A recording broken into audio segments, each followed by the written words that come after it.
Brooklyn Independent Television. Before boys and girls' recent championship win over Benjamin Cardoza, the last time they won the PSAL title was in 1979 under head coach Frank Mickens, who passed last summer. Philosophically, the spirit of Frank Mickens is still alive in members of that 1979 championship team. Oh, my Lord. I'm going to get a wife tonight. We're just going to enjoy ourselves to the fullest degree of our enjoying capacity. Frank Mickens was a godsend because he taught us really how to play the game. He taught us how to be students. He taught us that basketball really is not the most important thing in life.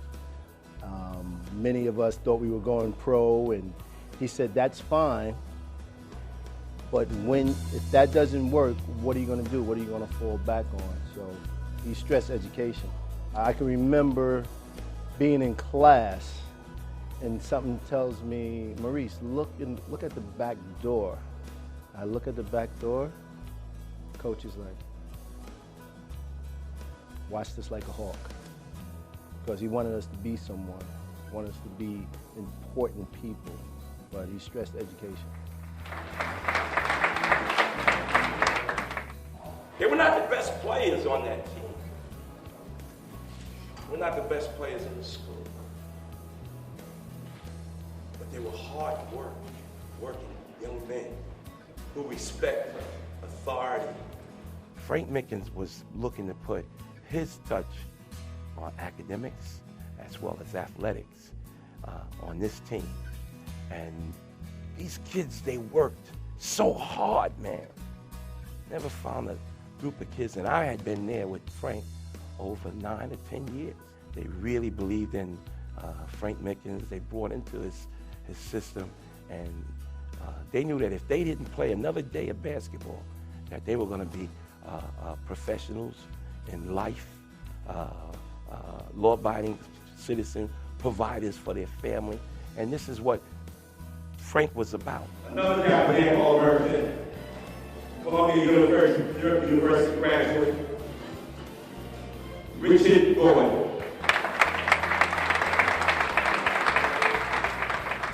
It was well known that Boys High was the premier school if you had an interest in basketball. So, I was introduced to him, and he invited me to attend Boys and Girls High School, and I accepted.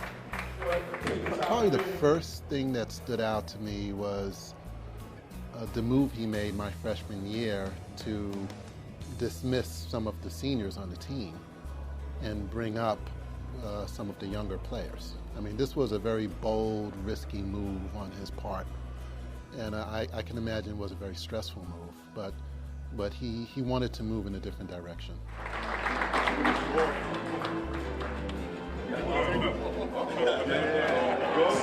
First basketball practice, if you know Mr. Mickens, practice is hard.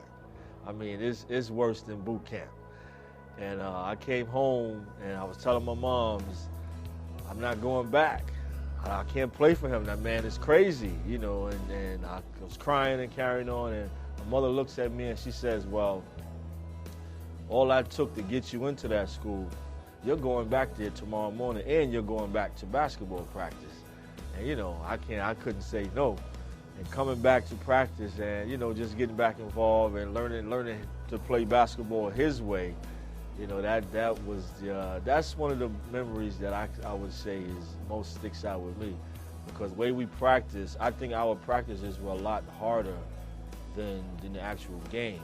And, condition was our biggest thing, being in shape, being able to run nonstop, not get tired. So we would run suicides, and this particular day, Mr. Mickens lined us up, and he said, line up, we know what that meant. Blow the whistle, suicides. And we started running. We ran 1 suicide, 2 suicides, 3 suicides. After the third one, everybody's like, what's going on? What did we do? Because that was our punishment. If we did something that he didn't like, our punishment was to run. And, so we was like, well, did somebody do something? Did somebody say something? What? Somebody cut class today? Nobody knew. Suicide number 4, suicide number 5, all the way to 7. So after the 7th suicide, we all over, trying to catch our breaths, and then that's when he tells us that the reason why I had you guys run the suicide, Streets and Smith had you guys rated number 7 in the nation. So this is to say thank you, but we want to be number 1 in the nation. So that to me, that's what really stood out. And in saying so, we went on and we accomplished our goal. Was to win the city championship. We knew we were going to win. We knew we was going to win. We had no doubts in our mind. And I remember the game was at St. John's University, and I remember we playing DeWitt Clinton, tough team, all boys school, and they were more or less the boys high of the Bronx. And I remember laying the ball up at the beginning of the game, and some of the fans tried to intimidate me. And he said, "Hey, number 34, if you win, you're not getting out of here."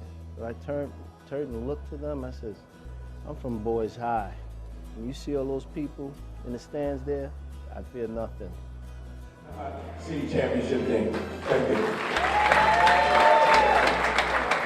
you. It was something that happened that senior year that everybody was one. It wasn't 12 guys, it was one guy. We were all one guy. We were very together from the beginning, and very selfless in the way we played.